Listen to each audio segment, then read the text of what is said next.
The year before I went to medical school, I had a job in a hospital in Minneapolis. And in the basement of the hospital was the hospital morgue, and that's where I worked. And my job was to help out at autopsies. Somebody would die in the hospital, and I helped the pathologist do the exam.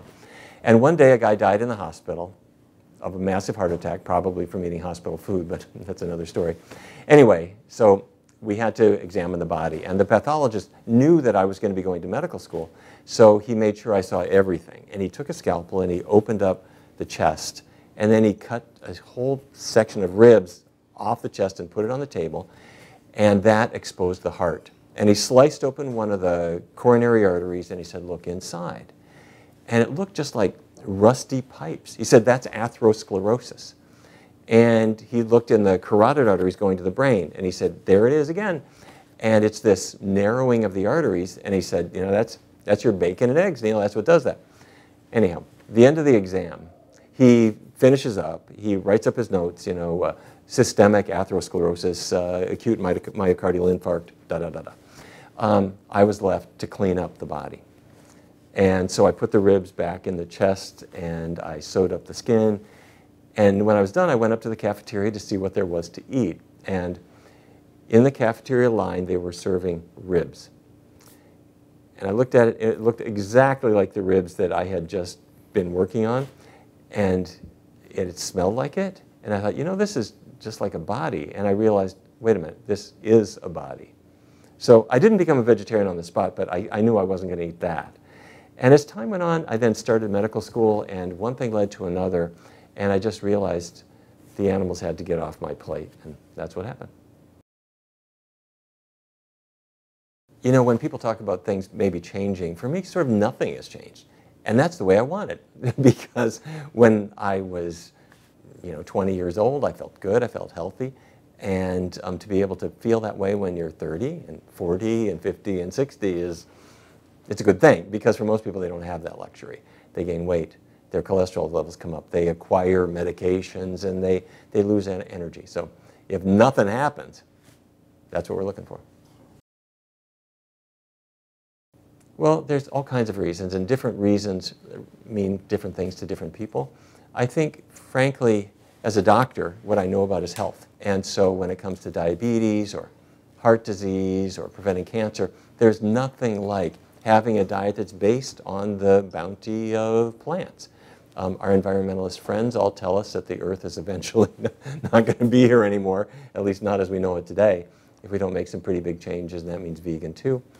But I have to say, in anything we do, whether it's as a doctor or just as a human being, ethics have to underlie what we do.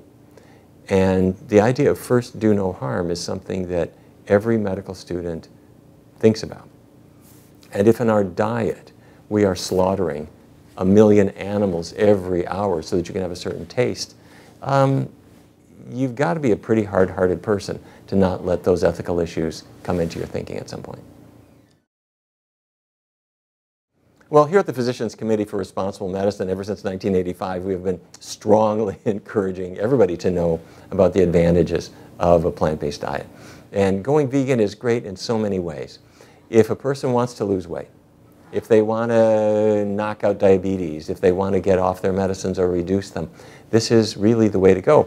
So what we do is we do research studies to see what works and to document it, and to see how to do it in the best possible way. And then we have educational programs, whether they're in-person classes, whether they're in the media, whether they're on Zoom, or all the new ways that we have to communicate that we didn't have way back when we got started. We use all of those things. And once in a while, we go into court, and we fight against the government or fight against industry to try to make sure that good health and good sense prevail. Getting the meat group out of dietary guidelines, I think, was a big one. There used to be a meat group, and it was there in the pyramid. When the pyramid first debuted in 1991, there was a meat group. It was smaller than the vegetable group, but it was there. And we said, you got to get rid of that. And we ended up filing lawsuits against the U.S. government to fight about this kind of thing. Well, in 2011, the U.S. government issued My Plate.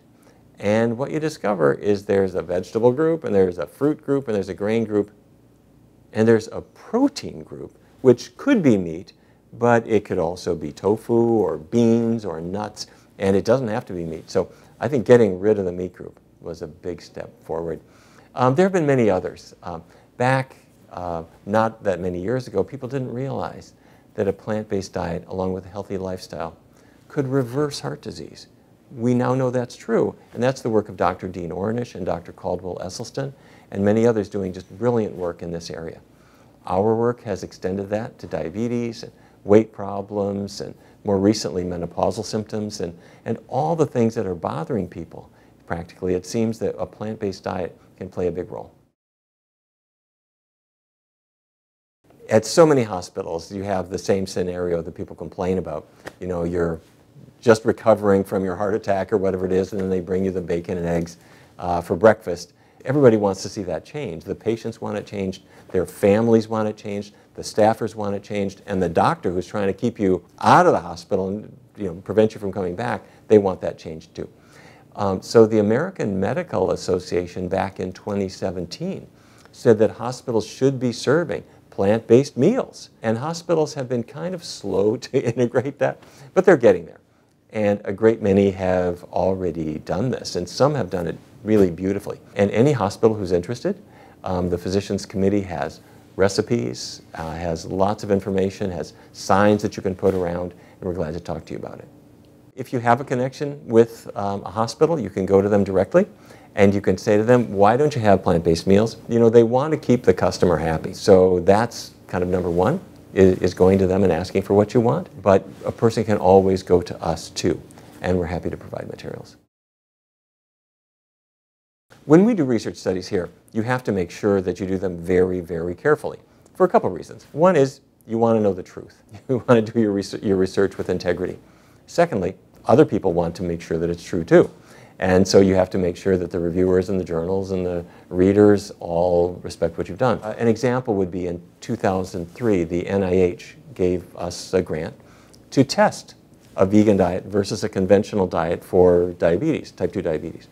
We brought in 99 people, split them into two groups. One was a conventional diabetes diet, if I can use that word. The other was a completely plant-based, low-fat diet. And we tracked both groups. Both groups got lots of support.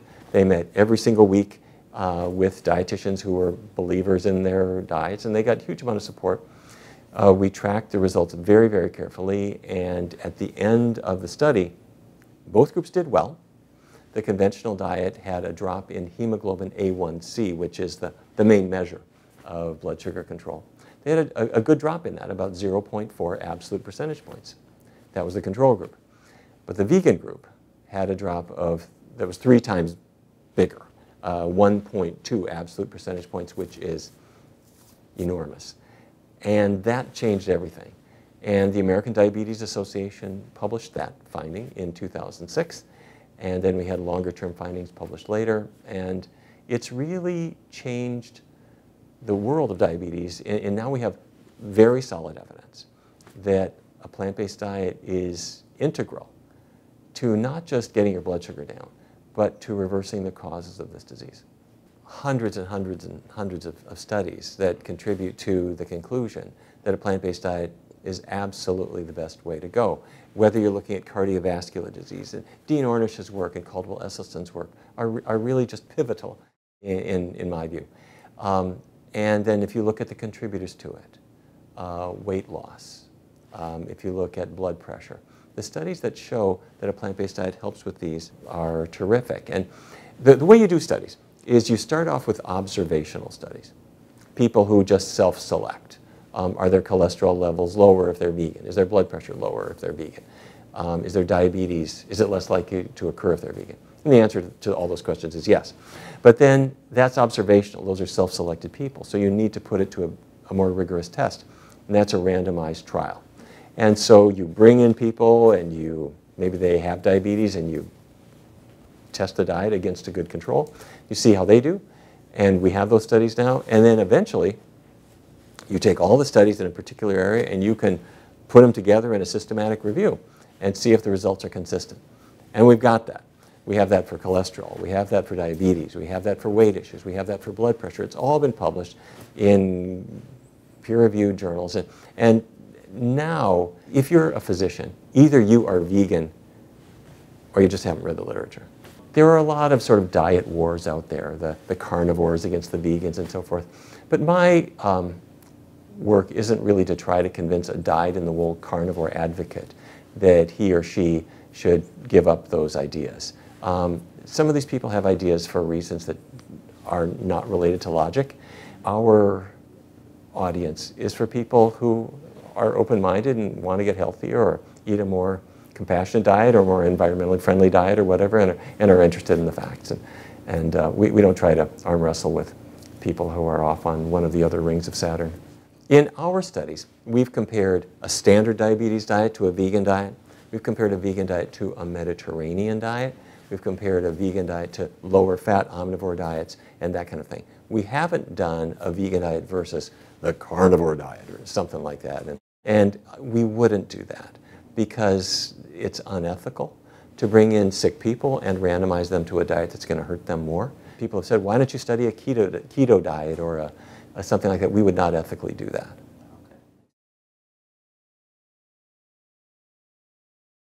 Is a meaty diet as viable as a plant-based diet? No, no way. Research shows very clearly that people who get lured into meat eating have higher risk of cancer. They've got a higher risk of diabetes. They've got a higher risk of Alzheimer's disease and so many other problems. Not to mention the effect that they're having on animals and the environment. No, there's every reason why people get seduced by a steak or a burger or the smell of fried chicken. I understand that. However, a plant-based diet is clearly the way to go. And by the way, although we sometimes talk about a vegan movement, the truth is, this vegan movement started millions of years ago. All the great apes, whether it's chimpanzees or gorillas or orangutans or bonobos or human beings, have evolved on either predominantly or exclusively plant-based diets. And human beings had the bad judgment to bring meat into their diet and then dairy and all these things and factory farming and all this stuff, and it's all gotten very seductive. And the results are all around you. 60% of Americans are overweight, lots of them are obese. A third of them have prediabetes or diabetes now. Between a third and a half are going to develop cancer in their lifetime. It's not all due to diet, but a lot of it is.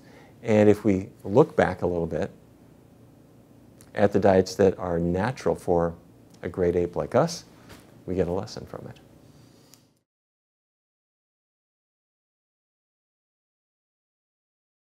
People can check their genotypes if they wish to, but there isn't any genotype that needs meat. There isn't any genotype that needs dairy.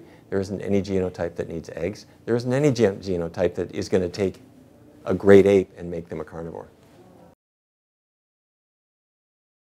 When people start a vegan diet, sometimes they're a little awkward with it and they're not quite sure which foods are the best and what proportions, and so sometimes it will be a bit awkward. They might think, I have this big of a steak every day, I should have this much beans to make up for it, so they get kind of gassy as a result. Their intestinal tract isn't quite used to that. So keep the beans a little bit smaller proportions and make sure you cook them really well so that they're digestible. And over time, your body will adapt more. I should say that there are people who have digestive issues for completely other reasons. A vegan diet doesn't mean you're not going to get other issues. You know, when we look at the effects of different foods, there are foods that can have effects on people for all kinds of reasons. You might be allergic to strawberries. There's nothing wrong with strawberries, but for whatever reason, you're allergic to them. And that's true for, say, something like gluten. 99% of people can eat gluten, but about 1% or a little bit less get really sick if they have gluten. They can't have it. And maybe 1 in 10 feels a lot better when they avoid gluten. The other 90% of people, if they avoid gluten, they just get annoyed because gluten-free is kind of more challenging for them.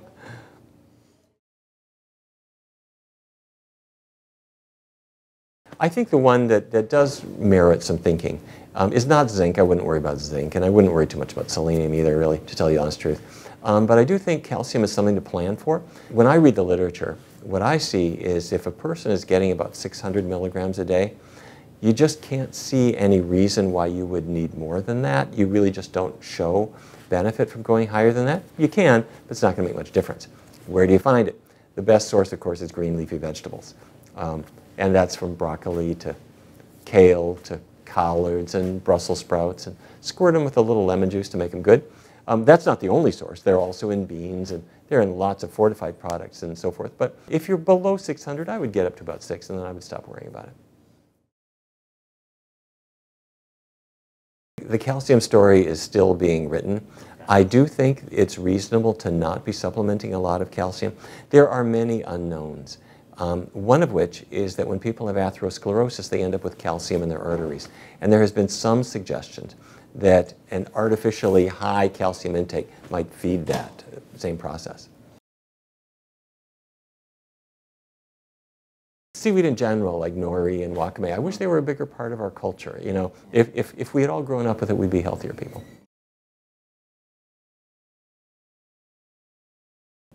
B12 is essential for health. It's not optional, you really do need it. And it's made by bacteria, not by animals, not by plants. And many people will say, I don't want to take a supplement, that doesn't seem natural. And what I have to say is, you don't live in nature. You live in Omaha, or you live in Dallas, or you live in Portland, or something like that. You don't live the way we lived a million years ago, where there were bacteria in our lives. I'm talking about on our fingers, in our mouths, in the vegetables we pulled from the earth. And also, it may well be that even the gut microbiome has changed in certain ways, so that maybe we would have absorbed some B12 before and we can't now. These are just speculations. But what we know clearly now is that to take a little bit of B12 every day is a good idea. And if you don't, you may well become deficient. If a person is trying to get B12 from a meat source, that's a job, because the body has to have stomach acid first to cleave the B12 off of the protein. And secondly, you need intrinsic factor to absorb it. And for some people that works, but for a lot of people it doesn't. And what I'm saying is that even omnivores can get low in B12. If you go to the store and you get a supplement, whether it's cyanocobalamin or methylcobalamin, either way, it's highly absorbable. That's really the way to go. Now, when you go to the store, you will not find one that has the RDA of 2.4 micrograms. It'll say 500 or 1,000 or 5,000. You think, good grief, you know, that's like way more than you need. So get the smallest one you can find. And online you'll see 100 or 200 micrograms. That's fine, take that. 500, okay. If it's bigger than that, take it every other day, something like that. Human beings evolved in Africa, probably Eastern Africa. And then from there, some have gradually migrated to other places, up to Europe, to Asia, to North America and South America. And if your forebears ended up in Fargo, North Dakota, like mine did, there's just not as much sunlight there. If we had the good judgment to have remained in tropical Africa, there would be no shortage of sunshine, and we would have plenty of vitamin D made in our skin. But in more extreme latitudes, you may not be getting so much sunshine, and so a vitamin D supplement is useful from that standpoint. But sunshine has a whole lot of other effects too.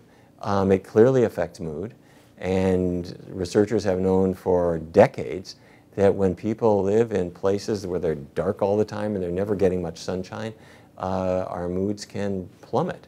And there are many, many other aspects of this as well. But bottom line, I sometimes wonder if it wouldn't have been better if people had stayed in a more human-friendly environment, which was sort of the cradle of humanity. It's just a good practice for everybody. Get out in the sun. Get out in the sun with somebody else. Go for a good walk. You'll get some exercise. You'll get some socialization. You'll be able to forget about your email for a little while. That's all going to be good for you. Skin cancer is a real thing. And it makes good sense to use sunscreen and so forth. And skin aging, these are things that people are rightly concerned about.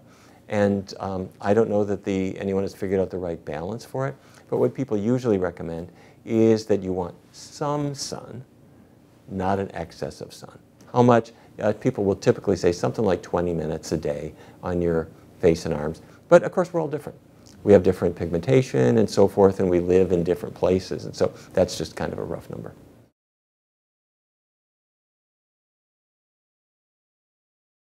I wouldn't worry about folic acid ending up in your foods. For many people, that's actually a good thing, and I wouldn't worry about that. But I do think that beta carotene is something that's potentially problematic. And this was really such a shocker because it was very clear decades ago that people who ate more beta carotene rich foods were healthier. They were less likely to have cancer, and so people thought, look at that, the carrot, the sweet potato, that orange pigment is beta carotene, and that's good for us. And it is. But then people thought, to study it, I better make a supplement of just beta carotene, not the carrot, just beta carotene. And those supplements seem to be associated with a higher risk of developing cancer. Now, these studies were done in people who were at high risk for cancer anyway, ex-smokers. But if they got a placebo in the study, they got a certain risk of cancer. If they got beta carotene in the study, their cancer risk was much higher than if they had a placebo. And that knocked everybody back. What we now think is that there are so many different carotenoids. If you take just one, it can suppress the absorption of the others, and it can throw your diet off. The same is probably true with vitamin E. If I go to the store and I get vitamin E, there are 8 different forms of vitamin E. I can get just one in a supplement or 2. And if I'm taking a whole lot of them, of just that supplement, it might suppress the absorption of the other vitamin E forms. If I eat an almond or a walnut, it's got a variety of vitamin E forms in the package that nature had in mind.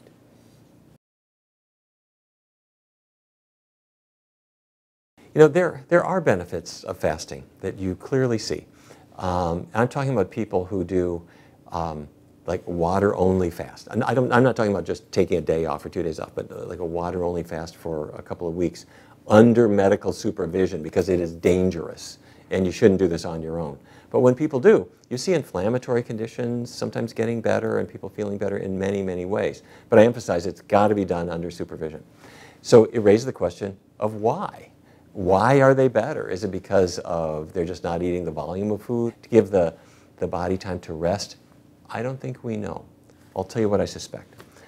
What I think is happening is that if the body no longer has to do the energy to assimilate foods, it's not just the question of the volume of the amount of fiber that's going through, it's the actual nutrients themselves. If your body doesn't have to take time to break apart carbohydrates and break apart proteins into amino acids and assimilate them, somehow the body can concentrate on other things.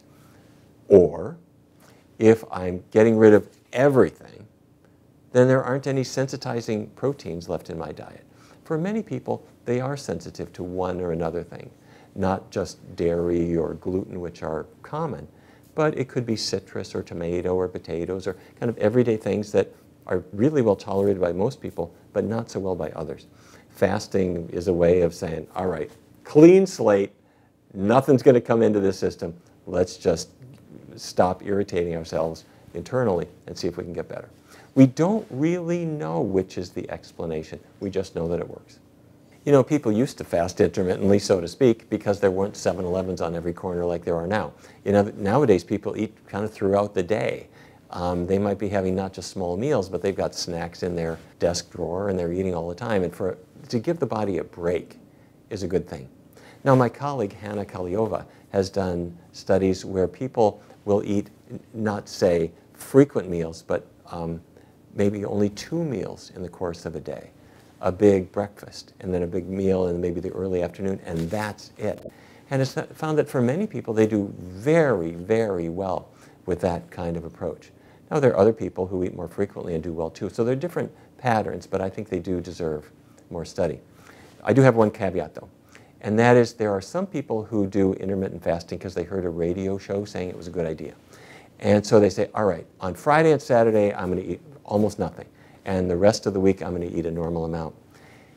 If they anticipate the fast by eating lots of extra foods on the 5 days on, and then they try to fast it off on the 2 other days, they end up getting into a sort of a maladaptive pattern.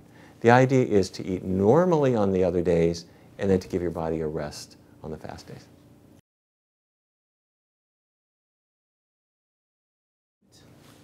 There is a term used a lot these days, and that's nutrient-dense foods. You should have a nutrient-dense diet. I don't think that's right. I don't think you need a nutrient-dense diet. I think that term should be eliminated. You're breathing air.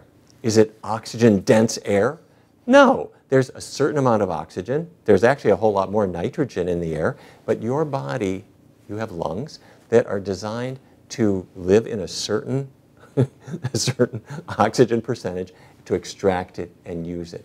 If you needed more oxygen because you're flat out on the floor and you've just passed out, there are oxygen tanks that can give you an oxygen-dense atmosphere. But you don't need that. You're a human being. So why should you, as a human being, have a nutrient-dense diet where you're getting a humongous amount of protein and a humongous amount of essential fatty acids and a huge amount of beta-carotene and so wait. You are a great ape. Your forebears evolved in the woods. And they could eat an apple which has got a lot of water in it. And it's got a lot of fiber in it, or those nutrients, I don't know. But your body recognizes the vitamins, pulls them out, won't overdose you, and that's it. When we talk about a nutrient-dense diet, it's like we're somehow sort of starving for nutrients, and we've got to jam this into our body. Go easy on it. When people go vegan, and all they've done is gone vegan. They've just eliminated the animal products. But they might not have eliminated all processed foods. If they just make that one change, they've done a huge thing. Their cholesterol levels are likely to come down. They're likely to lose weight. That's great. And that's not the end of their exploration. That's kind of the beginning. Because after that point, they might say, well, maybe I'll stop having so much processed things. Instead of white bread, I'll have whole grain bread, or maybe just whole grains themselves. And they start trying different things. More vegetables in their diet and whatever. When people are still eating maybe some processed foods, but they've managed to get away from the cheese and steak, that's good. That's a good step. There are different tools that we use. The Meatless Mondays are a great idea for validating the idea that you don't need meat. And so if a company says we're going to have Meatless Mondays, and people who have never had a day without meat in their whole lives suddenly realize that A, other people do it, it's good, it tastes good, that's good. However, for a person who really wants to make a behavioral change, there is nothing like getting the animal products off your plate completely and following a healthy diet, because when that happens, you do discover benefits that you're not going to discover from just doing it intermittently. And people will say, wait, moderation in all things. That is a really abused phrase. Let's say, for example, my 7-year-old daughter loves broccoli, eats broccoli. Dad, I just want some more servings of broccoli. Okay, good, that's great. Would you like some beans and some fruit? No, just broccoli. Well, broccoli's good for you, sweetheart, but there's other things that you can have too. Or loves playing the violin. After about 4 hours, I say, sweetheart, you might want to study something or go to the movies or something like that. No, I'm just doing violin. Moderation makes good sense for healthy things. You want to have some, but not necessarily too much. But if my daughter says, Dad, I'm going to do a line of cocaine because I saw it in a movie that it's kind of cool. And I'm not going to do too much. I'm just going to have a moderate amount. Or, Dad, I'm going to have a couple of cigarettes today, not much. Wait a minute. Moderation does not apply to unhealthy things. Hope I'm being clear. Moderation is good for healthy things, some vegetables, some fruits, some whole grains, some exercise. But you shouldn't be exercising 23.5 hours a day. Some sleep.